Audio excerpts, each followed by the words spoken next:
오늘은 내 나라는 이라는 제목의 말씀으로 함께 은혜 나누기를 원합니다. 한 주간도 잘 지내셨습니까? 성원이가 없으니까 또 반응이 없네요. 한 주간 참 이 모양 저 모습, 우리 살아가는 모습들이 그랬는데, 우리 살아가는 환경에서 지금 가장 그래도 민감하게 사람들이 반응하는 것은 워낙 탄핵 정국이 불안하니까 많은 사람들이 진영으로 갈라져 저렇게 주말마다 모여서 집회를 하는 이런 상황인데, 어찌 보면 안타깝기 그지없습니다. 헌법재판소가 선고를 서둘러 해주셨으면 하는 마음이 자꾸만 생깁니다. 혼란과 갈등이 멈추기 위해서는 어찌되었든 어떤 형태로든 얼른 전국이 이 일이 잘 마무리되어서 하나님의 선하신 계획 속에서 마무리되어서 다시 우리나라가 이제는 정신 차리고 마음을 합하여 좀 더 이제 생산적인 그런 일에 우리가 힘을 써야겠죠. 이런 상황에서 이제 저에게는 어떤 일이 있었냐면, 최근에 영화가 하나 개봉됐는데, 저는 아들이 가끔 저에게 어떤 제안을 할 때마다 참 반가워요. 세대 간의 소통이 어려운 시대잖아요. 근데 어쩐 일로 제 아들이 승부라는 영화가 개봉했으니까 아빠 같이 볼래? 그러는 거예요. 저는 반가워서 무조건 오케이 했죠. 근데 오케이 하고서 생각을 해보니까 바둑이라는 것을 저는 그래도 온라인상에서 한 1급, 아마 1급 정도까지 두어 봤기 때문에 어느 정도 바둑에 대해서 잘 안다고 할 수 있지만, 우리 아들은 어릴 때 잠깐 맛보고 하지 않았기 때문에 잘 모를 텐데, 모르고 봐도 과연 재미가 있을까, 이제 이런 어떤 염려 아닌 염려를 하면서 같이 봤어요. 저는 이제 어쨌든 이런 바둑을 소재로 한 영화를 보면 이제 우리 아들과 대화를 더 나눌 수 있어서 좋았죠. 아들이 아무래도 이제 바둑이란 어떤 현재는 스포츠 게임으로 인식되어 있는데, 과거에는 그것은 하나의 예술이었습니다. 정신예술이었죠. 정신예술. 그 이세돌이라는 바둑 기사가 알파고 인공지능과 겨루어서 5번 겨루어서 한 번 이겼는데, 그 이세돌이라는 프로 기사가 기사 신분을 일찍 은퇴했죠.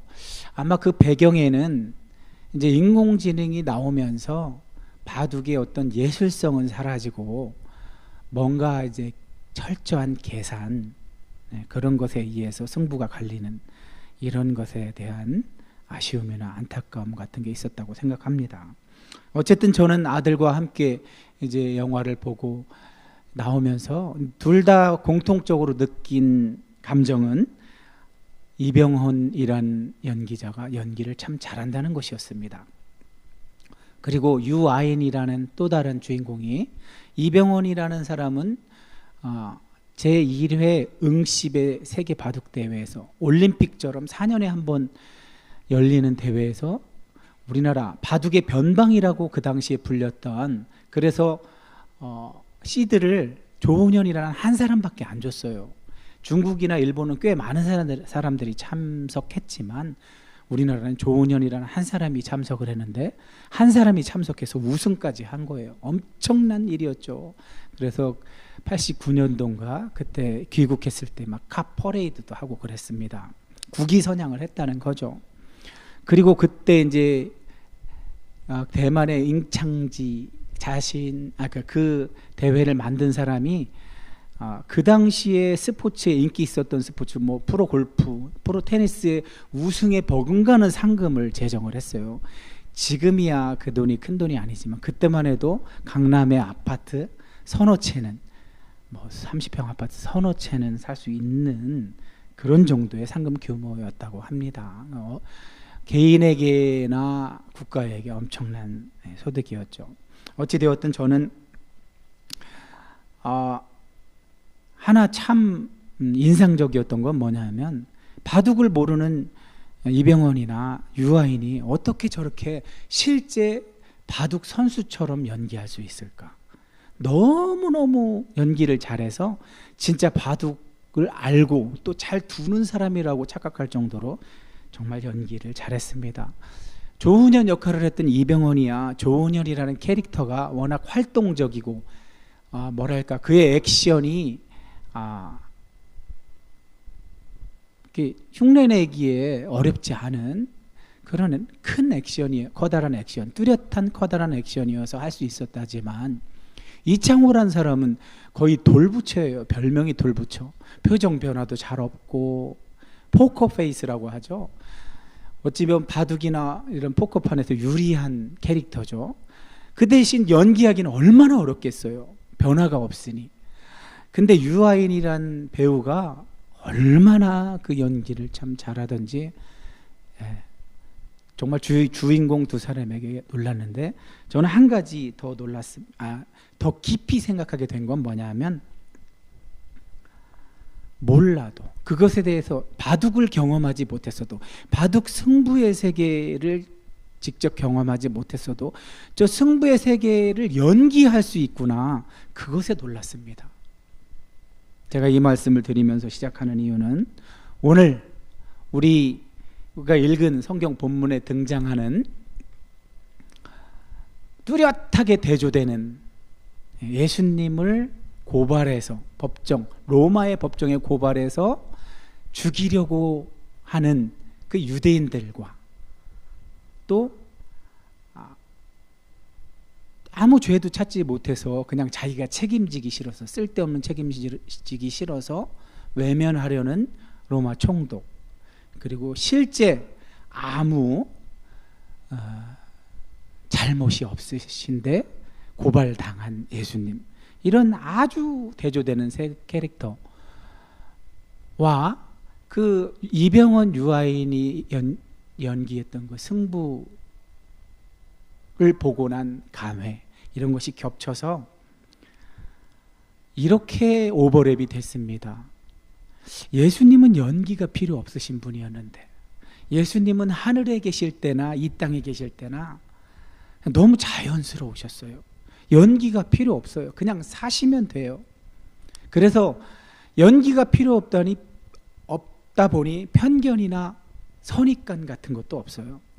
그래서 어떤 사람은 그렇게 얘기해요. 예수님의 말로 가장 현상학자다. 가장 현상학에 어울리시는 분이다. 사태 그 자체를 그 자체로 보시는 분, 편견을 갖지 않으시는 분, 선입관이 없으신 분. 근데 예수님을 고발한 자들은 어떤가요? 하나님을 그렇게 잘 안다고 말하면서 대제사장 역할을 한다고 하면서 대제사장이 뭐 하는 사람입니까? 하늘과 땅을 중매하는 사람 아니에요. 중매라는 것은 뭘 하는 거죠? 양측을 잘 아는 사람이 중매를 하는 거죠. 근데 저때 대제사장은 하늘도 모르고 땅도 몰라요. 예수님은 하늘도 알고 땅도 알아요. 그래서 땅에서 소외되고 배제된 분들께 찾아가잖아요. 그래서 그들과 공감하잖아요. 근데 놀라운 것은 저 종교 지도자들, 유대인들 겉만 그럴싸하고 속은 다른 저렇게 연기로 종교 놀이를 하는 종교 활동을 하는 저 사람들을 바라보는 많은 사람들은 그것이 연기인 줄 모른다는 데 문제가 있는 거죠. 이병헌 유아인이 바둑을 둘 줄도 모르면서 정말 프로 바둑 기사처럼 훌륭하게 연기해낸 것처럼 우리 종교 영역에서도 종교가 중요한 것이 아니잖아요. 하늘에 계셨던 분으로서 하늘의 진실을 이 땅에 보여주신 말씀하신 그 예수님의 삶을 닮아 사는 게 우리 신앙인의 삶이어야 하는데 종교인으로 무늬만 가질 때 자신을 구원하실 메시아를 알아보지 못하고 저렇게 죽이고야 마는 너무나 안타까운 현장이 오늘 본문입니다. 자, 박주현 오늘 시작하는 말씀 화면에 있죠? 자, 읽어주세요. 그들이 예수를 가야바에게서 관정으로 끌고 간 새벽이라. 아멘. 저기서 그들은 누구일까요? 예, 앞에서부터 우린 쭉 요한복음을 은혜를 받아왔는데 결정적으로 예수님을 죽이려고 안 되겠다 더 이상은 이런 계기가 된 사건이 있었죠. 나사로의 예수님께서 죽은 나사로를 살리신 사건. 그 사건을 본 자들과 들은 자들이 예수님께로 다 몰려들고 예수님을 왕 삼으려고 하니까 제일 긴장한 사람들은 누굴까요? 로마 총독도 긴장을 했겠지만 그보다 먼저 유대의 유력한 자들, 그 당시에 지배계층들, 그 당시에 기득권을 가졌던 자들, 잘못하면 자기들이 가졌던 기득권을 다 빼앗길 것 같으니 안 되겠다. 한 사람을 죽이는 게 우리 모두에게 유익하다. 사실은 그건 창세전에 하나님의 계획이었는데 연기하는 사람의 입에서 진실이 나와요. 그 하나님의 역사는 참 절묘하고 신묘막측해요. 그죠? 연기하는 사람의 입에서 나온 말로도 하나님은 이루세요. 하나님의 일을. 어쨌든 그 일을 이룰 때가 드디어 다가와서 저 화면에 보시면 지난주에 안나스가 먼저 예수님을 잠깐 신문하고 그 다음에 가야바에게 넘겼는데 다른 공관복음에선 가야바가 신문한 내용도 나오지만 요한은 그걸 생략합니다. 그리고 바로 저 화면상에서 몇 번입니까? 예, 3번이죠. 3번. 3번이라고 표시된 그 화살표를 따라가면 가야바의 대제사장의 법정에서 성전 북쪽에 있는 빌라도의 법정으로 갑니다. 빌라도의 법정이라고 되어 있지만 사실은 저기는 원래 로마 총독, 팔레스타인 땅을 통치했던 로마의 총독은 가이사랴의 관저가 있어요. 근데 왜 예루살렘 성 안에 저게 들어와 있을까요?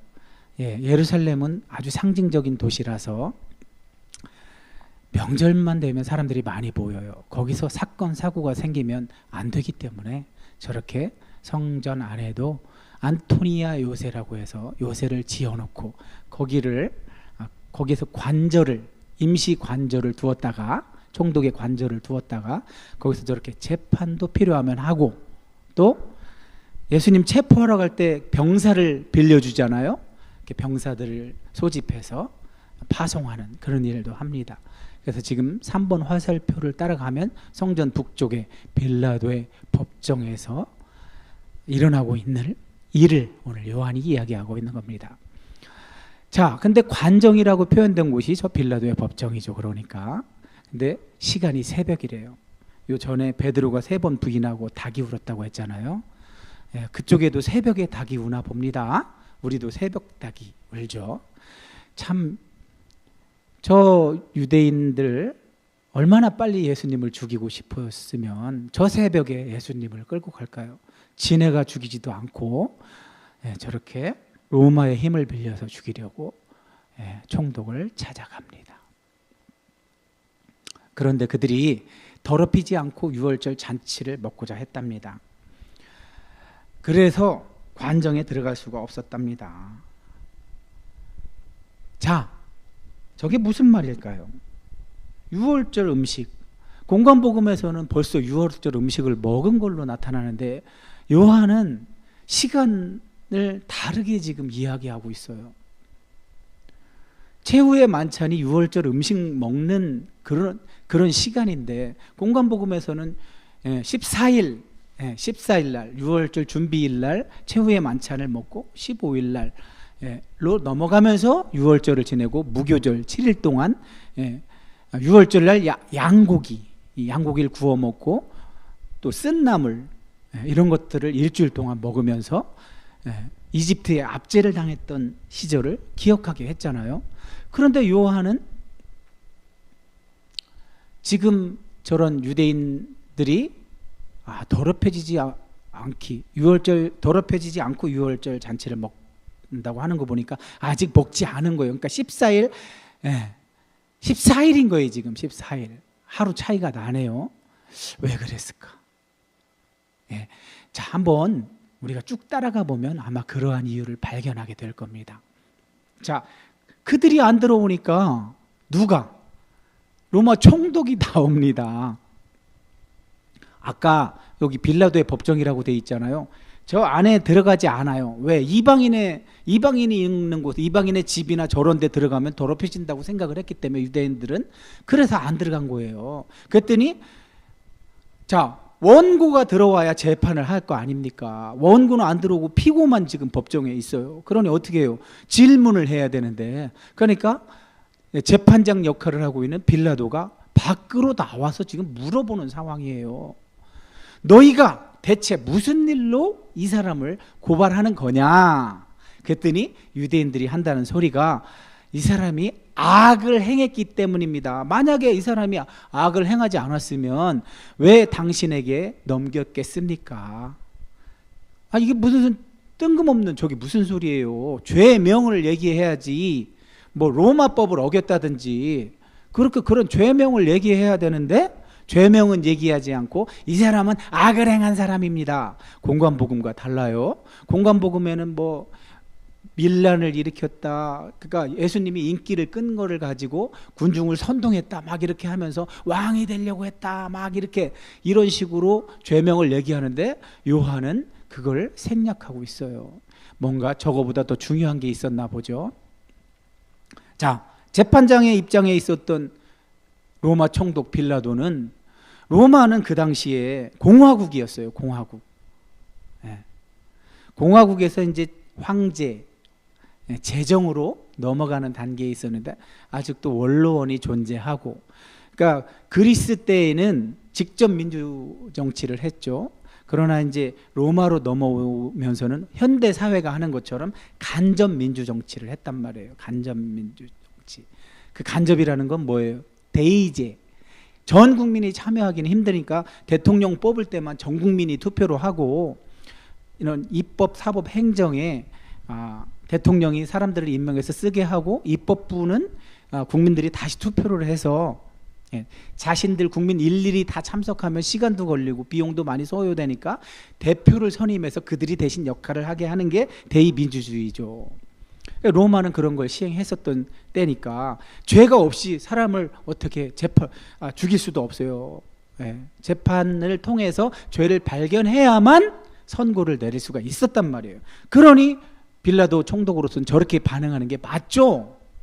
너희가 그를 데려가 너희 법대로 재판하면 되잖아 했더니 저 물이라고 되어 있는데, 사실 공관복음은 물이라고 표현하지만 요한복음은 물이라기보다는 산헤드린 공회의 회원인 대제사장, 그러니까 사두개인인 대제사장들이나 바리새인들, 이런 사람들이 줄을 이루고 또 그들의 어떤 하인들이 줄을 이루겠죠 지금. 근데 우리에게는 사람을 죽이는 권한이 없다고 뻥을 쳐요. 아니 8장만 해도 어떤 일이 있었어요. 간음하다가 현장에서 붙잡힌 여자를 돌로 치려고 이렇게 탁 했다가 이 사람들이 무슨 꾀를 냈어요? 저 예수가 어떻게 하는지 보자. 예수가 어떻게 말하는지, 어떻게 이거를 해석하는지 보고서 잘못하면 탁 책을 잡아서 죽여야 되겠다 하고, 자, 율법에는 현장에서 간음하다 잡히면 바로 돌로 쳐 죽이라고 했는데 당신은 어떻게 하겠소? 이런 일이 앞에도 있었는데 저런 말도 안 되는 얘기를 하는 거예요 지금. 죽이는 권한이 왜 없어요? 투석형으로 죽일 수 있는데 저런 말을 해요. 자, 저 속엔 음흉한 속내가 들어있는 거죠. 그죠?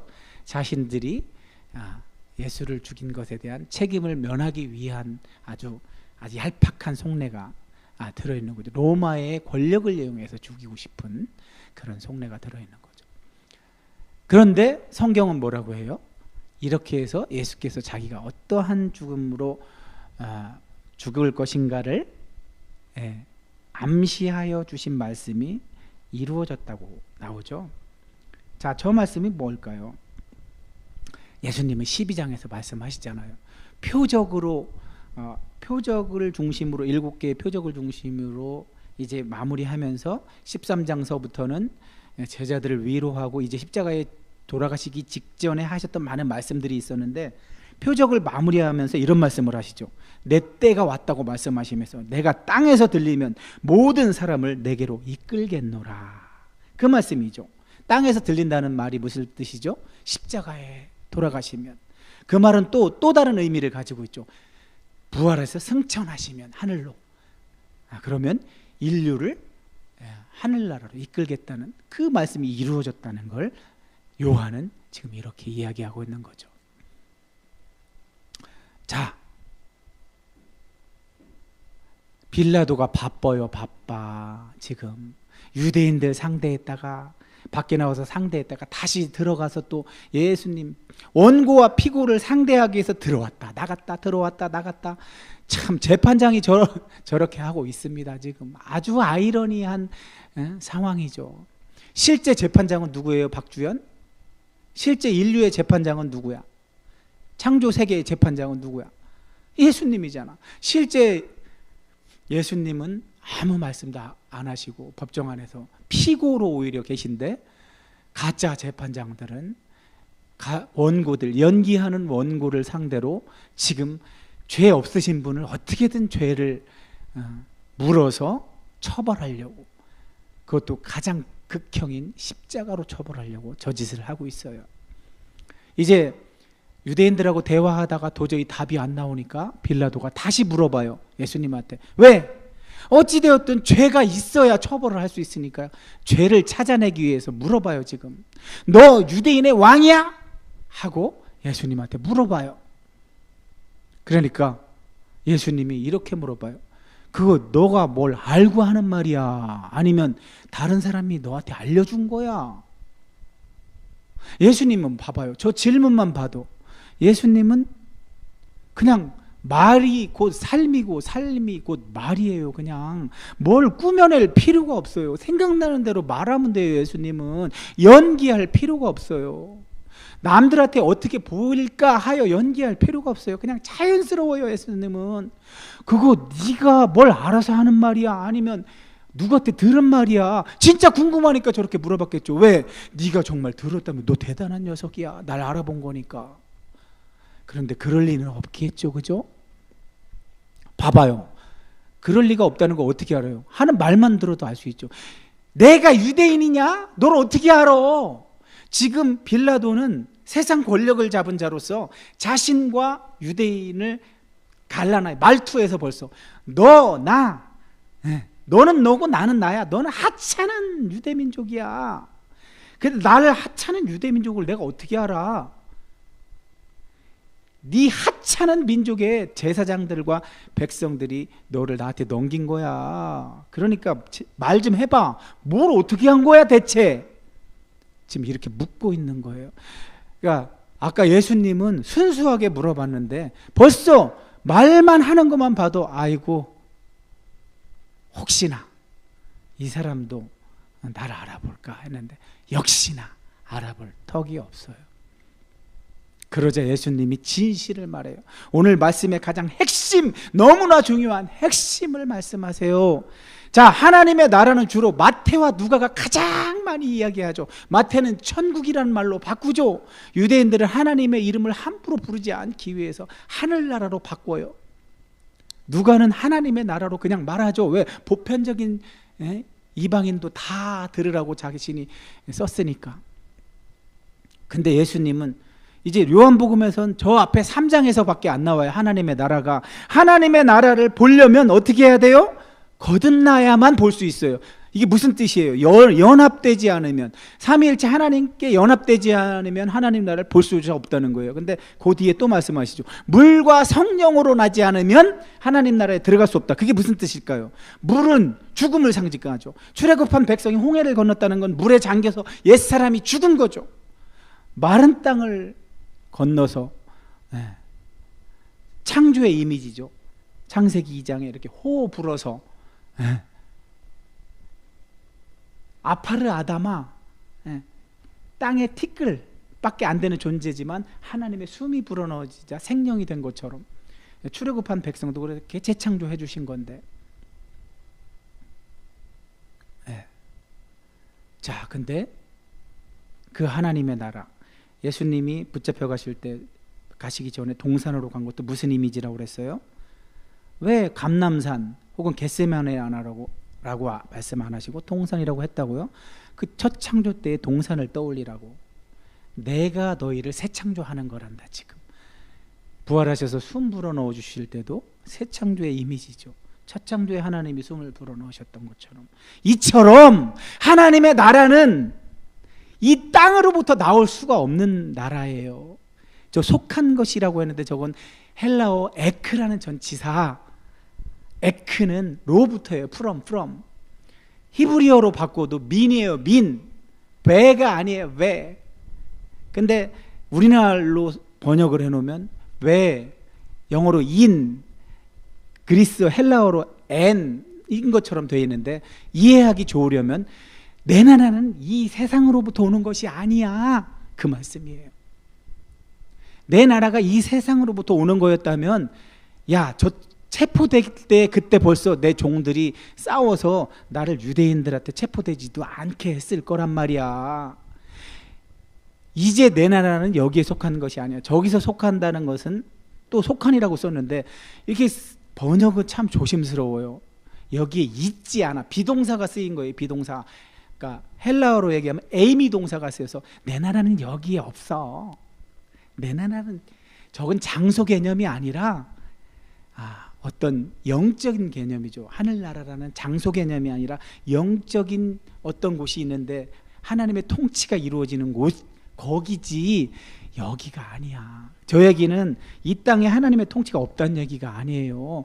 기원이 땅에서부터 온 게 아니라는 거죠. 거꾸로죠. 거꾸로. 하늘로부터 세상이 창조된 거죠. 어떻게 세상에서 하늘을 창조하겠어요? 그 얘기 하시는 거예요, 지금 예수님은. 그랬더니 한 개도 못 알아들어요, 빌라도가 지금. 예수님의 말씀 한 개도 못 알아듣고, 그래서 네가 왕이야 아니야. 그래서 왜? 지금 왕이라는 소리를 자백을 해야만 얼른 체포를 해서 얼른 재판을 해서 처벌을 해야 되니까. 그랬더니 예수님이, 그래, 내가 왕이야. 네가 말했네, 네 입으로. 내가 왕이야. 내가 그걸 위해서 이 땅에 태어났고 세상에 온 거야. 성육신, 예수님의 성육신을 말하는 거죠. 하나님이신 그분이 우리 같은 몸을 입고 이 땅에 오시는데, 그게 어떤 이미지로 오셨다고요? 왕의 이미지로 오신 거죠. 예수님은 왕이시니까, 유대인의 왕으로서 오신 것이니까 사실을 사실대로 말씀하신 거죠. 근데 최종 목적, 핵심 목적이 뭐래요? 진리에 대하여 증언하려고 오신 거래요. 저게 핵심이죠. 진리는 자신이 진리잖아요. 내가 길이요 진리요 생명. 예수님을 보여주는 게 증언하는 거죠. 예수님, 당신의 말씀은 진리입니다. 하나님의 말씀 자체이신 예수님이 말하고 삶으로 보여주는 것, 그것 자체가 다 증거하는 거죠. 증거하고 증언하는 거죠. 진리에 속한 자는 예수님의 음성을 듣는다. 저런 유대인들의 듣는다는 개념, 쉐마, 이런 개념들은 다 무슨 의미까지 포함하고 있는 거냐면 순종한다는 의미까지 포함되어 있는 거예요.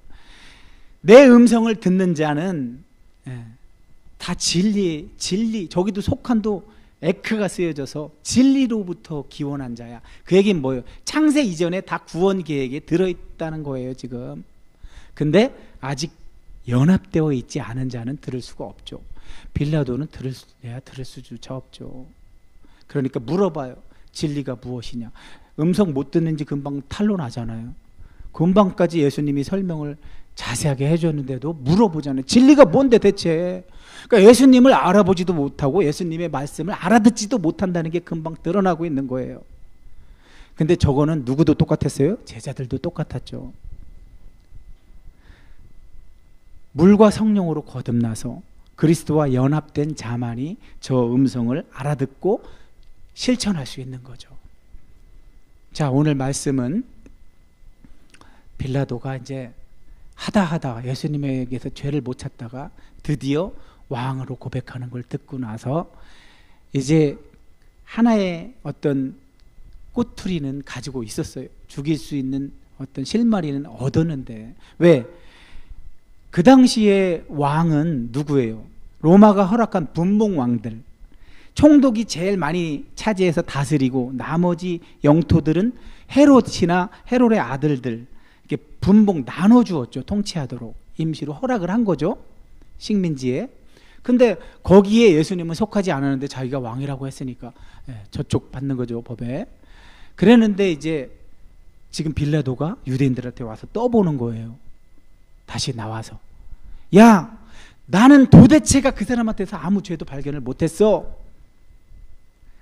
그러니 이제 6월절이면 한 사람을 놓아주는 풍습이 있는데, 너희는 내가 저 유대인의 왕을 놓아주길 바라느냐 하고 이제 마지막으로 빌라도가 유대인들하고 딜을 해요. 지금 어떻게 나오나 이들이. 사실은 이들의 속마음을 다 알고 있지만, 왜? 이미 빌라도는 저 제사장들하고 거래를 하고 있었단 말이에요. 성직을 임명할 때 돈을 받고 임명해주고, 제사장은 한 번 임명되면 종신제인데 율법에 그렇게 되어 있는데 제사장들이라고 하잖아요.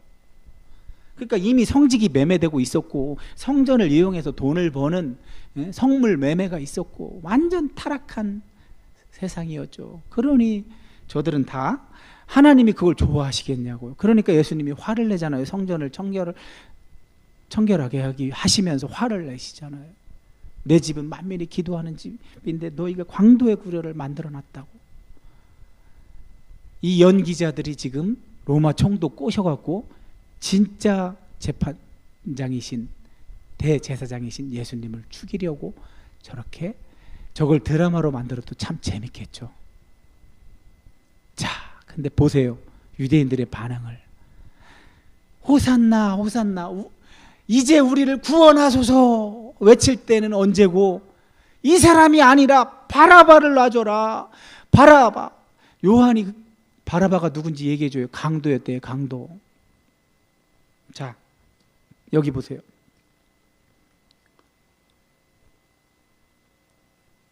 바라바는 아람어예요. 아람어. 바르는 아들이란 뜻이에요. 히브리어는 벤이 아들이잖아요. 벤. 근데 아람어로는 바르가 아들이에요. 아바는 뭘까요? 아바. 히브리어로 아부예요. 아부. 아버지. 그러니까 바라바는 아버지의 아들이란 뜻이에요. 이름 뜻이. 근데 저 사람은 독립투사였었어요. 이스라엘을 로마로부터 무력으로 독립하려고 운동했던 사람인데 로마에 잡혀서 감옥에 있었던 사람이에요. 그러니 로마로서는 당연히 사형시켜야 하는 죄수인데, 유대인들은 지금 누구를, 진짜 아버지의 아들이 누구예요? 지금 진짜 하나님의 아들은 누구예요? 예수님이잖아요. 진짜 하나님의 아들을 지금 로마 총독이 기회를 주는데도, 풀어주고 싶어 하는데도, 진짜 하나님의 아들은 십자가에 못 박고 누구를 풀어주라고 해요? 무력을 사용해서 이스라엘의 독립을 원했던 독립투사. 근데 요한은 그를 누구라고 표현해요? 강도라고 표현해요. 강도를 놓아주라는 거예요. 자, 여러분, 오늘 우리가 이렇게 하나님이 우리에게 주신 하나님의 말씀을 이야기의 순서대로 이렇게 따라가 봤는데, 저는 아까 제가 시작하면서 그런 말씀 드렸잖아요. 연기를 너무 잘해도 진짜 같다고 그랬잖아요. 예수님 당시에 연기하는 사람이 있었고 그냥 자연스럽게 사신 분이 한 분 계셨고, 계산하는 캐릭터가 있었어요. 로마 총독은 계산을 하죠. 빠르게 계산해서 합리적으로 이성으로 생각하는 사람. 근데 이 연기자들이 연기 안 하는, 그냥 그 안에 삼위일체 하나님으로 연합되어서 하나님의 기뻐하시는 뜻을 그대로 이루려고 하는 삶을 그대로 살아내는 예수님을 질투해서 그들을 죽이려고 로마의 권력을 이용해서 저렇게 하는 장면을 보면서, 오늘 우리는 저 하나님의 말씀을 어떻게 이해하고 계십니까? 어떻게 여러분은 저 말씀이 다가오십니까? 오늘 우리가 혹시나 연기자의 자리에 서 있는 건 아닌지, 우린 정말 위로부터, 진리로부터 기원한 사람들인지, 이 땅이 창조되기도 전에 하나님이 그렇게 예비한 사람들로서 예수님의 가르침대로 연기 없이 순수하게 자연스럽게 살아가는 사람인지, 그 자리에 속한 사람인지, 아니면 연기도 그것도 아닌 저 로마처럼 힘으로 승리주의, 번영주의, 성공주의 이 환상에 사로잡혀서 그걸 최고의 목표로 삼아서 온 노력을 거기에 기울여서 남을 제압하려고 하고 경쟁에서 이기려 하고 그 승리에 도취해서 어깨에 힘주며 살아가는 그런 캐릭터인지 한번 우리 스스로를 점검해 보라고 하나님이 이 말씀을 주신 줄 믿습니다. 혹여 점검이 되셨더라면 하나님이 우리에게 자유를 허락하신 것처럼 우리가 자유롭게 상상하고 사유하되 진정 연기 없이 자유로운 삶, 거리낌 없이 살 수 있는 삶을 원하신다면 예수님이 선 그 자리, 예수님으로부터 기원한 진리에 속한 자로 살기를 원한다면 예수님이 선 그 자리에서 그분의 삶을 따르기로 이 시간 결단하며 나아가라고 이 말씀을 전했습니다. 이 말씀은 저와 여러분에게 똑같이 적용되는 말씀인 줄 알고 전했사오니 꼭 붙드시기 바랍니다.